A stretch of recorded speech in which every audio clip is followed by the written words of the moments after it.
What's up guys, Mavi Boy here ug karon I'm sharing with you my first-hand experience sa Villa Cascada Trail Festival 2025. Mauni ang pinakaunang trail festival nga giheld sa Villa Cascada Resort diya sa Claveria, Misamis Oriental. Ang pinaka best part isang aid stations kay daghan kay food ug drinks nga ilang gi-prepare.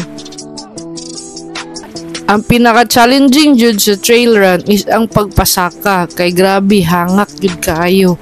Pero may na lang ay pwede ra nimo baklayon or kung kaya nimo daganon.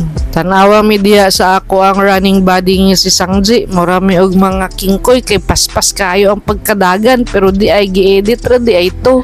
Aside sa beauty sa nature nga amo ang nasaksihan, nindot yun sad kayo ug patsada kayo ang lugar sa Villa Cascada. Pwede kayo mo diri mag-camping, mag-glamping, magmuni-muni ug uban pa.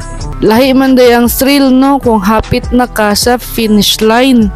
Kay murag maganado na yun kag samot nga ma-energize ang yun ka nga mapuno imong body battery nga maka-finish strong yun ka pag abot sa finish line. Naglibog pagid mi kadali kung mao ba gyud to among giagian pero may na lang naka-medal po di ay.